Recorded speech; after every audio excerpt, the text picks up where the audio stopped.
Do you want to punch your friends back to life? Also, Oh, yeah. unrelated question. Do you enjoy Overwatch? Because today we're gonna see what would happen if you were to put Diva and Moira in medieval times and take away all of their tech and magic. We're going over the way of the long death and the way of the mercy monk. I promise you the Overwatch references will make sense shortly. But first, Figure them out yourself. I'm not here to hold your hand. Figure it out. welcome back to Intoxicated Intellect. I'm Brady, and today with me I've got Ben and Justin. Please don't forget to like, comment, subscribe, hit all the buttons, let us know what you think. We're gonna get right into it today. I'm Ben, sorry, Justin. why don't you you start did us the off? diva piece. Long Death Monk comes to us out of Sword Coast. And it is, well, good luck killing me. Is really the question that it asks. Fear the Starting Reaper. at 3rd level, you gain access to an ability called Touch of Death. Your study of death allows you to extract vitality from another creature as it nears its demise. When you reduce a creature within 5 feet of you to 0 hit points, you then gain temporary hit points equal to your wisdom modifier plus your monk level. Pretty useful. As a monk, you might be Pretty landing the useful. killing blow quite a few times. Especially if you're doing your job and messing up the low health fools.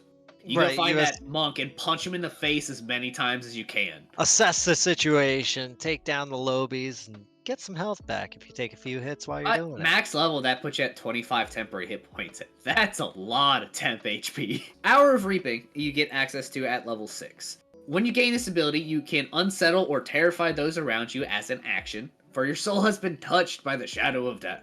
When you take this action, each creature within 30 feet of you that you can see must succeed a wisdom saving throw or be frightened of you until the end of your next turn. I'm gonna lie, I'm shitting my pants when Diva remix. Yeah.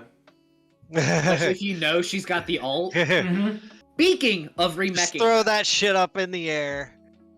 Let it speaking of drop. remeching, at 11th level, Mastery of Death. When reduced to 0 hit points, you can expend 1 key point to say, nah fam, and you are dropped only to 1 hit point instead. Yep, like I said, she's remecking. Yeah, Baby Diva's never out for long. There's you have often a very an short extra amount of time life. to end them. Oh, dude, I wish Baby Diva were a character. And then finally, for your capstone, leaving the Diva metaphor behind, Touch of the Long Death. Your touch can channel the energy of death into a creature. As an action, you touch one creature within 5 feet of you and expend 1, 2, 10 key points. The target must make a con save. It takes 2d10 necrotic damage per key point spent on a failed save, or half as much on a successful one. Yo, I'm finding the squishiest wizard that I can in the enemy party, running up, using this ability, and dumping all of my key points onto it. All 10. That, if you're spending 10, you're doing 20d10 necrotic damage. You can end most BBEGs with that. You're looking at a If mean they deviation of fuck like up the 100 save. points Yeah. there. Oh yeah, no, there's some risk reward to it. You find that the person that's got low con though, and you fucking wreck their shit. Don't fear the Reaper, become him. That's what this class is all about. Yeah. So honestly- Justin, yeah. What are you feeling? Yeah, I'm gonna roll with it. I think that this is actually best exhibited in like a lackey for a BBEG. Brady, Yeah, don't I take like this this as a- idea. But this If could I be a see lot notes, of fun. I'm gonna riot and ruin this video for you. there's a great flavor that comes with a lich with this. You've got the lich's bodyguard that still knows some necromantic abilities, and he's used to dealing with a lot of what the lich would perceive as trash mobs. You know, it really fits the flavor. You know, I like that. I aspect. wasn't gonna take notes until you said a lich's bodyguard, and Yeah, dude. Like that's what this feels like to me.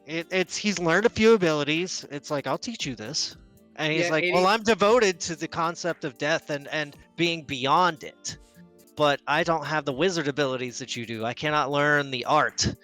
I only know my spiritual way. It's like, well, we can work with that, motherfucker. Here you go.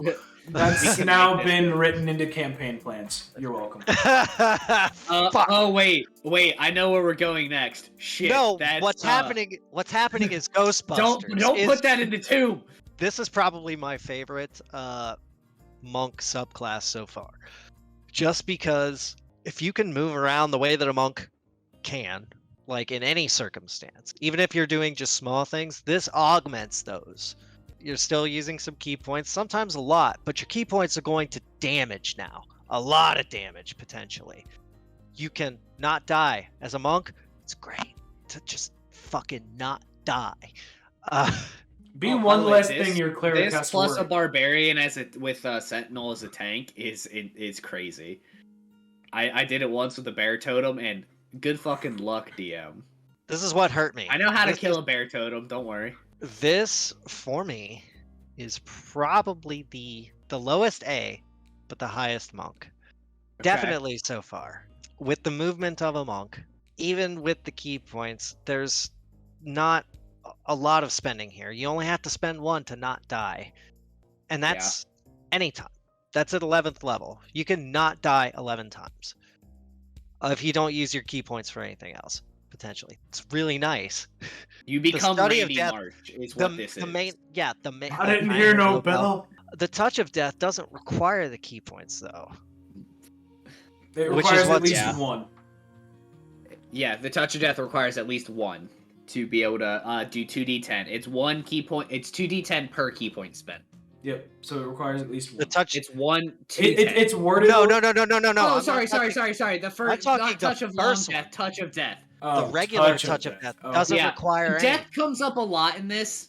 But the touch of death doesn't require any of the key points. So if you Yeah. know As long as you someone's about land to a go blow. down, you get hit points, which help. Yeah. Your first This- two abilities in this class don't require key points. And that's a little bit, you get a little bit of intimidation with it as well. I like that. You know, they should fear you. You know, like I said, That's don't the stench fear of the death Reaper. lingers. Don't fear the Reaper. Become him. And that's Be why the this is a Reaper. low A. Death moves Okay. swiftly. Brady, what do you think? As far as the monk subclasses go, I like it a lot. It makes the monk much more Way viable. more tanky. More Yeah. tanky and more viable.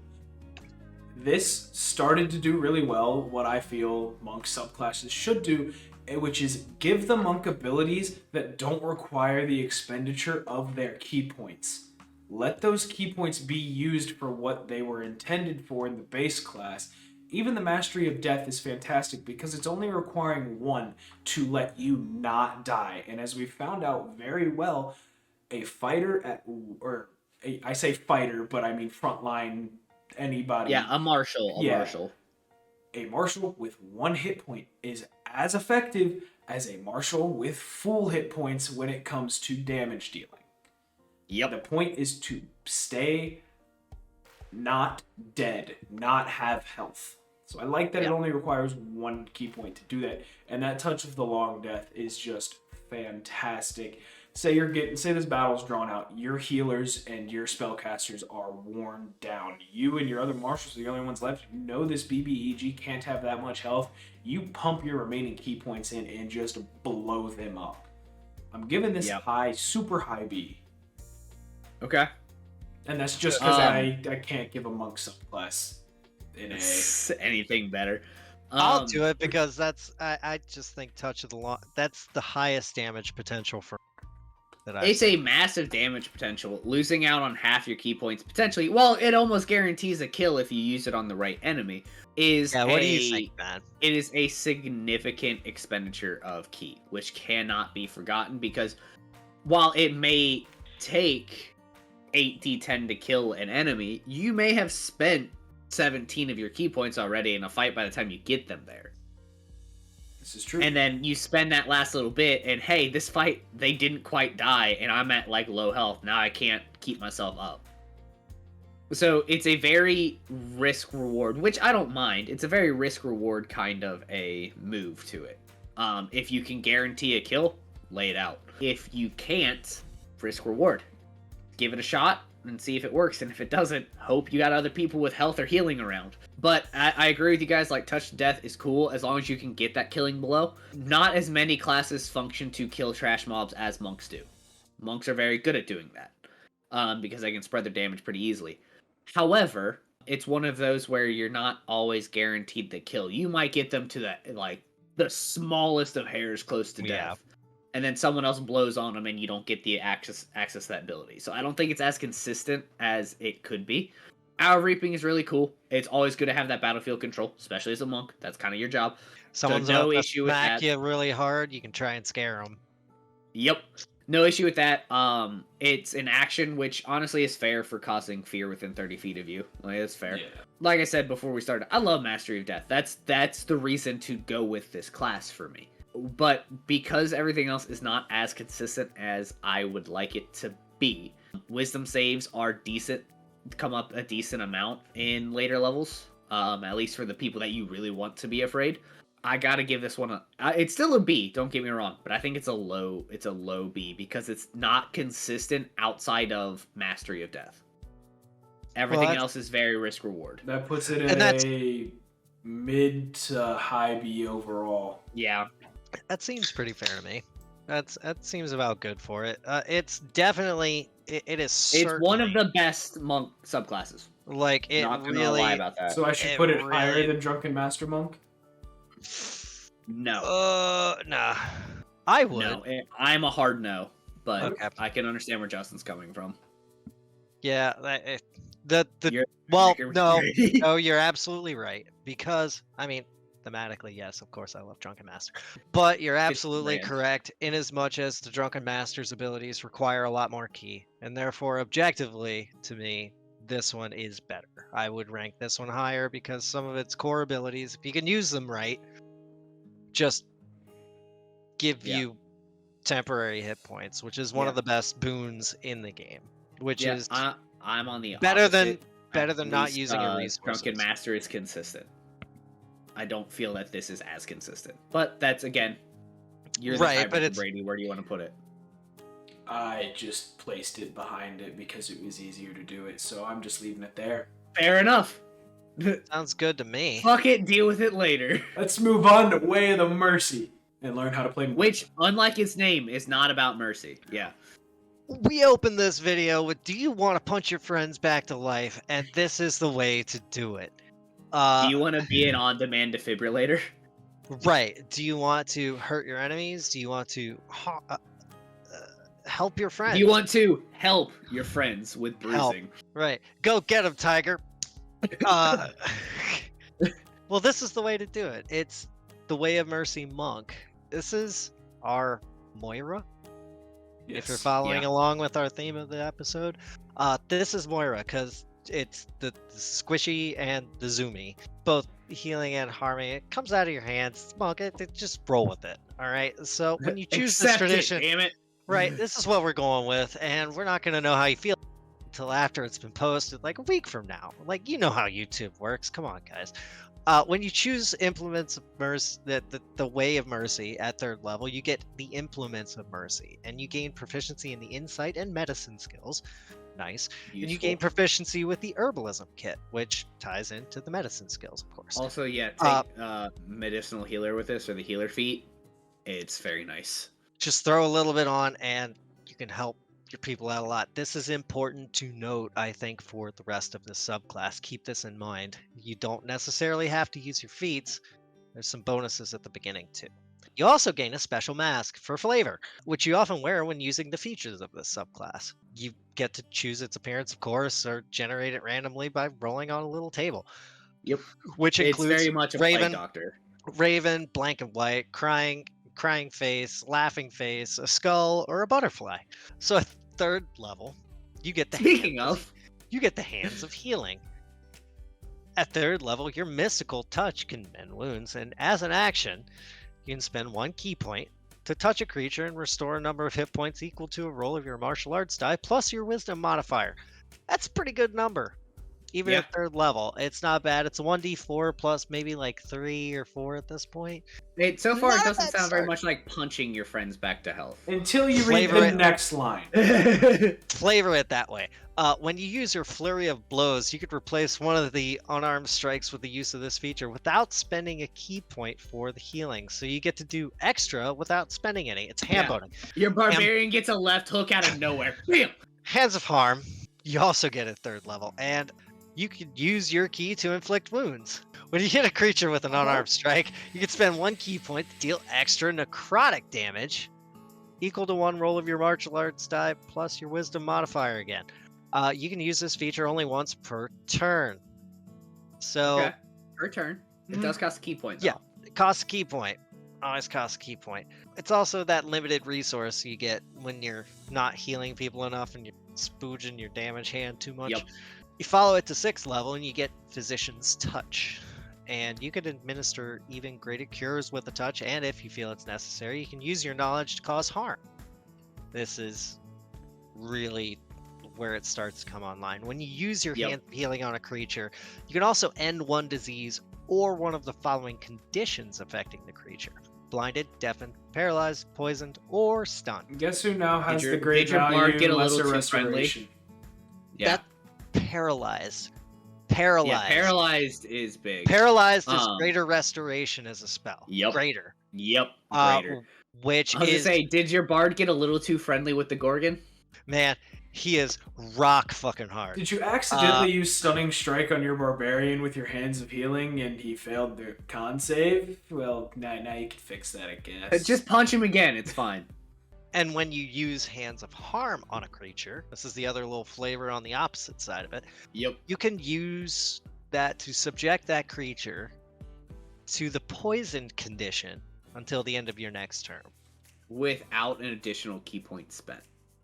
It's just you're using the Hands of Harm, and Yep. now you can poison them with it. This is just straight buff to your level 3 abilities. Yeah. And for those of you that don't know what poisoned does, the creature affected with poison has disadvantage on attack rolls and ability checks. Yep. Which is a great way to keep yourself from fuck you, getting mate. hit. Yeah. Like at 6th level, like you should be throwing that out like it's candy for a lot of at least a few of the key points you've got. You don't have many at that point, but if you find someone that you're kind of underpowered against, it may be fortuitous to make sure To you be don't able to- get hit, No. especially if you're. Also, because having there's to no be a monk save and on play- it, you just inflict them with it. It's Yeah. just poison. It's just poison, so that's cool. Follow it to 11th, and you get a flurry of healing and harm. And this is Once again, keep this punching is- your barbarian, man. this is the fun. When you use Flurry of Blows, you can now replace each of the unarmed strikes with the use of your Hands of Healing without spending key points for the healing. Yup. You just gained more resources than you know what to do with if you've played the monk to this point, and Did you're your like, barbarian just get bitch slapped harder than anyone else you've ever seen? Punch him in the other cheek, you'll be fine. turn the other cheek. I got you. In addition, when you make an unarmed strike with Flurry of Blows, you can use Man, that Hand of really makes a Harm. difference in crucifying someone. When you make an unarmed strike as well with the Flurry of Blows, you can use Hand of Harm now as well without spending the key. That's nice. Without the key point, it's nice. You can still only use it once per turn, but But now you this, also poison this without means the use that of key. this actually rewards you for following this. This now subclass doubles through the to number 11. of Hands of Healing you can use, and pretty much doubles Refund you, refund your the key Hands points. of Harm. Yeah, this is Yeah. well worth following to 11. If you get to 17th with a monk, praise you and your commitment. You're playing a monk, and it's probably what you're into. Like You, You You're sick right, son what of you a know. bitch. you write what you know, right? Are you into You're a subpar glutton for- performance? With this subclass in the Way of Mercy, 17th level, you get the Hand of Ultimate Mercy. And your Mastery of Life Energy points, your Mastery of Life Energy opens the door to the Ultimate Mercy. And as an action, you can touch the corpse of a creature that died within the past 24 hours and expend 5 key points. The Oh, you get a then- 24-hour window on that? Yeah. Yeah. That's nice, actually. Yeah. The creature then returns to life, regaining a number of hit points equal to 4d10 plus your wisdom modifier. Oh man, this would have made the Flesia campaign really quick. If the creature if the creature died while subject to any of the following conditions, it revives with them removed. Of course, it's the same ones from before. It's blinded, deafened, paralyzed, poisoned, and stunned. But caveat is that you can only use this once per long rest. Doesn't matter. That means every time you long rest, you now have basically a free revivify. Yeah, well, I mean, that's the thing. After you take a long rest, but you can, even if you spend all your key points, you can take a quick short rest and then revive them. It's nice. If you find yourself with a monk and lacking a healer, You're gonna need health. yeah, I guess I'll start this one off. But, yeah, let's take it. Can you Brady. unfuck this turkey, Brady? What has been seen cannot be unseen. Look, man, I told you when you started writing notes, I was gonna make the rest of this video terrible for you. Choices and consequences, Brady. You know what? Fuck you just for that. Go. No, right, Ben's fair going enough. first. Yeah, Take it. all right. Was not ready for this, but let's do this. I've been Sucks making a to lot of suck. jokes about it, but I really like the way of mercy. Just the idea of punching people back to health, especially at Hands of Ultimate Mercy, going, "Hey, I'm a living defibrillator. Give me 2 seconds." Bang! Yeah, you just like fist up and go. Because especially My crack. as a monk, you should be able to get to any member of your party in one round of combat. One round of combat, and you have 24 hours to get to him. You are in no rush. Just grab the body and go. I meant Yeah. for low levels. Run, we'll get this later.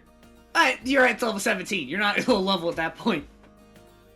But also, I mean, to be fair, then you can punch them with Hands of Healing and res them too. That still works. Yeah. I get what you're saying now that I think about it for 2 seconds. Use that one remaining brain cell.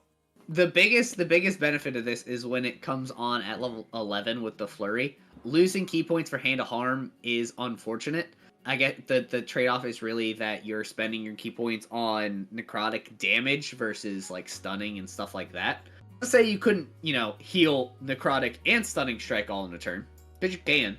It might cost you like 3 or 4 key points a turn, but you do you. If you're here to dump key points, go for it. I gotta put this honestly on par with Long Death. I put them about equal at a just a solid B. It's good. It's a good addition to what a monk can be. It's a little off kilter for the monk to be able to heal through fists, but I'm cool with it. I love the idea of punching people back to life.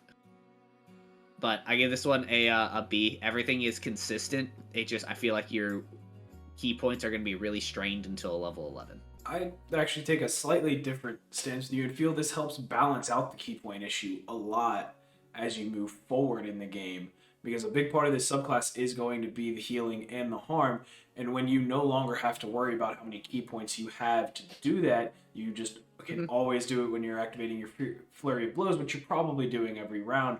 So it does. I would assume it does save you a lot of key points in that aspect, which I really like because key points are so limited as a monk. That Hand of the Ultimate Mercy, just having the free revivify at once every long rest, and pretty much is free because again all you have to do is take an hour and be like, hey party, I know they're dead, let's just chill here for an hour, not freak out too bad, and I'll bring them back. It's not the worst thing in the world to have that. Honestly, I wouldn't mind punching my wizard back to life a few times. They seem to be a smartass most of the time. It'd be fun to just punch him in the face and not hurt him. I'm giving this a high B. Okay. So middle of the road B, high B. What do you got, Justin? Well, I think you guys are definitely on the right track. I'll go ahead and preface it by saying I'm right there with you. I think it's a high B. Here's why. I think there's some phrasing in here that can be interpreted in a couple different ways. That I think it's important to really reread some of these things because I picked them out and there's a little change in phrasing. So under Hands of Healing, as an action, you could spend 1 key point to touch a creature and restore a number of hit points. But then you could just use Flurry of Blows, which you're going to use anyway in some cases. Right. And turn to use healing without using a key point to do that. Mm-hmm. So you've spent 1 key point and then you're not spending another. Right. In order to But do I that also assume additional you're healing. spending a key point on Hands of Harm. But here, Justin, here's your thing. You can only use Flurry of Blows as a bonus action if you took the attack action. Right. So you hit someone else first. Take Flurry of Blows. Say you're on the front line with your Barbarian and they took a hit last round. Yeah, but you can't use... At this level, you cannot use Hands of Healing and Flurry of Blows in the same action. It would have to be part of the Flurry of Blows if you... No. Yeah, you could... No, he's exactly saying that. You don't have to take the action and spend a key point. Yeah. You can instead fight and then use the Hands of Healing You can as part of your Flurry replace... of Blows. Yeah. Replace is the word. One of the unarmed strikes with the use of this feature. So you get Without to use it extending key. Right. If you're spending a key point, you could do it out of combat, which is the first part of it, which you could use a key point to do it like separate from other people. But if, say, the monk is on the front line, they're fighting a few trash mobs off to the right, and the barbarian's right next to him fighting a bigger guy, right? You activate Flurry of Blows, and you can hit the big guy maybe to your left. You can heal your barbarian, use only one key point, because you're replacing it, and then do it a couple other times. And that continues with Flurry of Healing and Harm. Right, you now can use, instead of replacing one, you can But replace instead of one, you can do Dude, all of them. Yep. So it's just giving you the ability to unlock more. You're still spending the same key point. Right. But now instead of having to spend 3, you spend 1. Or 2 instead of 1. Or yeah. Yeah. Yes. You can't spend 2 or 3, actually. It's the way it phrases is when you use Flurry of Blows, you can replace 1 at 3rd level. Right. Right. But And then at 11th level, you can replace all of them with Hands of Right. Healing. Yeah. No, what Brady is saying is, But I do you'll believe also that be Flurry of using one Blows of those has to- attacks with the Hands of Harm, and I assume at least one with Stunning Strike. Right. So you're So saving your a odds lot are of you're key using points. 2 to 3. Yeah. Yeah, and that's if you feel you need to do that. I'm just saying the way that it reads, if you only choose to use Fair that. enough. Fair enough. Yeah. Sorry for the diversion while we were figuring out that principle. You know, you can Welcome do to one D&D Hands of tables Harm. everywhere. Yeah, you do one Hands of Harm. You can do a few Hands of Healing. The thing I think I remember about Flurry of Blows is that it has to target different creatures. Nope. I do not believe so. I think you can just lay all Yeah. your attacks in on one They can person. be on the Different same. creatures was a subclass. I don't remember which one. It was Yeah. in the first video. It was a subclass because Flurry of yeah. Blows can definitely be the same target. That's like one of its Yeah. main Okay. points. Yeah. It was, I think, one of the other subclasses, or it might have been from Ranger, because Horizon Walker has to hit different opponents. Yeah, That but might no, have been one of the it. monks had it too for one of their abilities. But Yeah, we've done a lot of these. yeah. Yeah, there's a few things that get mixed up, kind of mixed in translation. I do think this is a high B Okay. because I think that the monk Also, as a healing's healer. always good. The monk Healing as a is always healer good. is a really good way to play. I think it would be Yeah. very fun, especially if you find yourself as a monk going into it martially. Maybe you don't talk through your classes and stuff in a session 0. You're trying to play it close to the chest. Maybe you didn't know what you were going to play yet at that point. Have you guys played Away of the Mercy Monk? Are we missing something huge here that actually makes this class terrible? Like, let us know. Let us know. I'm really curious about other things. I don't think any of us have played this, but I could say that I think I could have a little bit of fun with this in the right campaign, and that's why it's B. I think This we're is gonna not go your ahead and main throw it healer. there. This is your off healer. Yeah, a little asymmetrical action on the front line. You got to be close to use your healing stream. That's why it's Moira. What do you guys think about this? What do you guys think about some of the other monk subclasses? Hell, this is the 3rd video. Go check out those if you There's haven't plenty of them. followed us this far. Be sure to like, comment, subscribe. We do new videos every Monday and Thursday, as long as life doesn't get in the way. But we look forward to talking to you and hearing from you and seeing you next time, proverbially. From everyone here at Intoxicated Intellect, thanks for tuning in, especially if you made it this far. Till next time, guys. See you.